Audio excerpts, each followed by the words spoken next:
What is up, everyone? This is Joe Rowan, your lead fantasy analyst for fantasy baseball, coming at you with some sleepers at the shortstop position, the captains of the infield. We got a couple of young bucks today to talk about, and we got a couple older veterans to dive into. So, with that, let's get to it. So, first, I want to start off with 339th off the board, Jordan Lawler.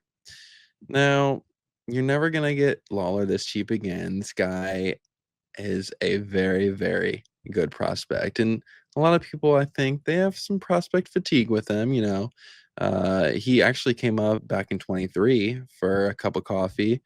Didn't have a lot of success, especially batting wise, but he's got all the tools to be successful. He kind of reminds me of Marcus Simeon with his pull power. But he plays, Mike Hazen, general manager, said that, he's not going to be with the team immediately, but when Jordan Lawler needs to be on the Diamondbacks, then he's going to be on the Diamondbacks, which is a good sign and also encouraging. Going 339th, that's so cheap for this guy. He's been riddled with some unfortunate luck and playing time blockages throughout the past two seasons.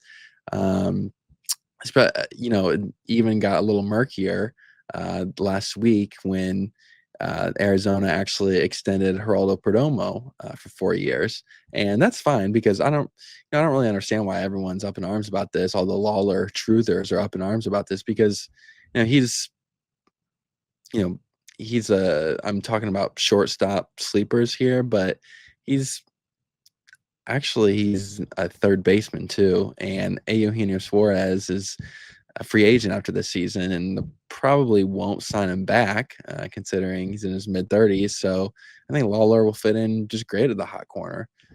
So I don't think, people should be too upset about that. And they've also even talked about playing him in the outfield. But enough about lineup construction with the Diamondbacks. Let's talk talent. Lawler has large amounts of he's a baseball rat. He came back from injury for a brief PCL stint, 23 games in 24, and produced 367, 439, 592 line with the 1 dot OPS. I'm on board with that anytime I see a 1 dotter. I know the sample is small and the Arizona Fall League is, a lot of people have success hitting there, but we've seen this from Mueller at AAA before. His elite speed is something special on the base pass, and while his pull-heavy approach gives him the ability to drive balls up into the air and out of the park, it's always great fantasy-wise. We know he's hitting the ball at the right angle. Like I said, this is the next coming of Marcus Simeon, and as a huge owner of Simeon on many of my fantasy teams, I am all right with that. Next, let's move on to 249th off the board, Mr. Trevor Story.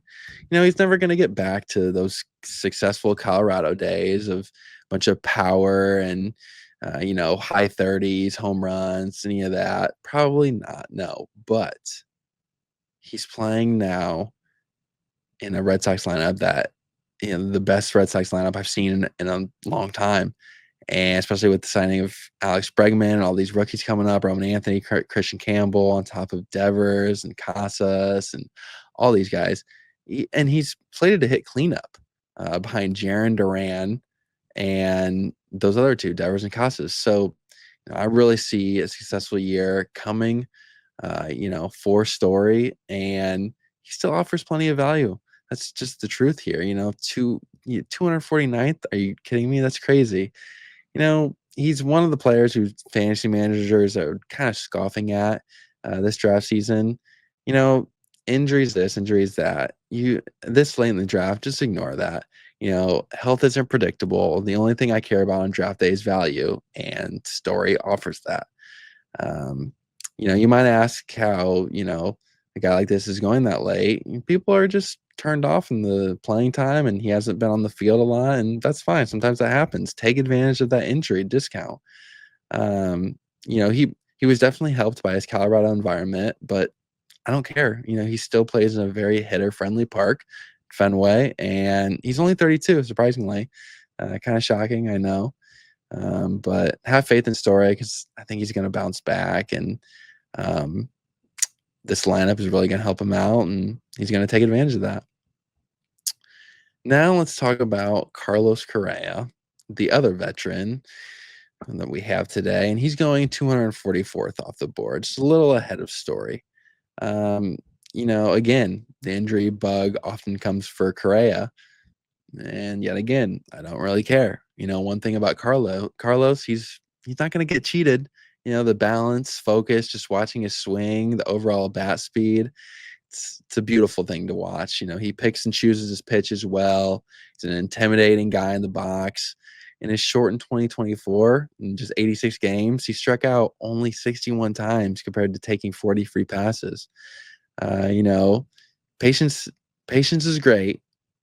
However, it doesn't make you an elite fantasy contributor. Production is the name of the game. And in the 3 seasons before last, Correa did just that. He averaged 22 bombs.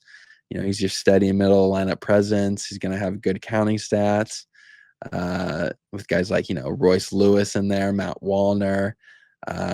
He'll likely produce a 280 average. And, just look at his StatCast if you don't believe me. He's pretty much all of his metrics are 70th percentile or higher.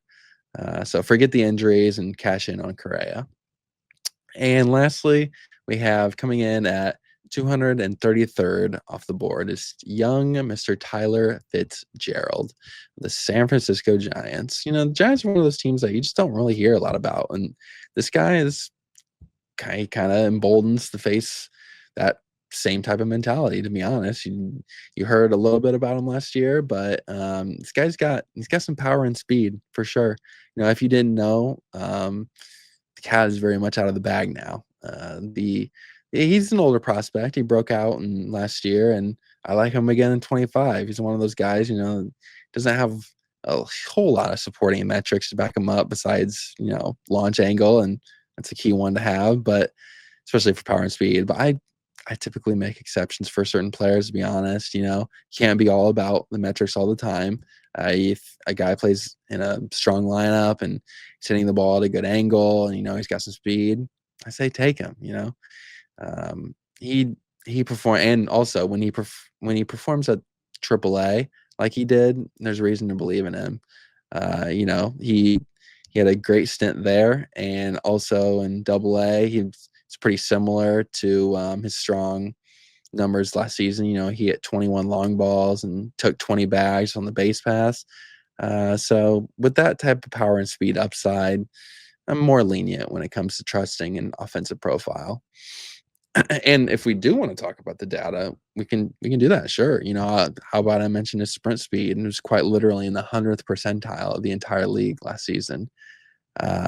He stole 17 bases last year, and combine that with his ability to pull the ball into left field at Oracle Park, we've got something cooking there. So if Fitzgerald can replicate his 96 games in 2024, over 150 games this season, you could be witnessing the birth of a true, consistent 25-25 threat, and it's a rare thing in fantasy. So with that, I invite you to subscribe to the Just Fantasy Baseball channel. I'll be with you here all draft season long, giving you the tips and tricks you need to win your draft and win your leagues.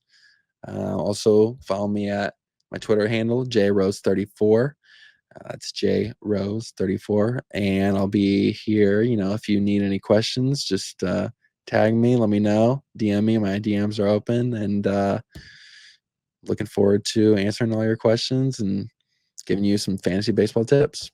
Thank you very much. Have a good one.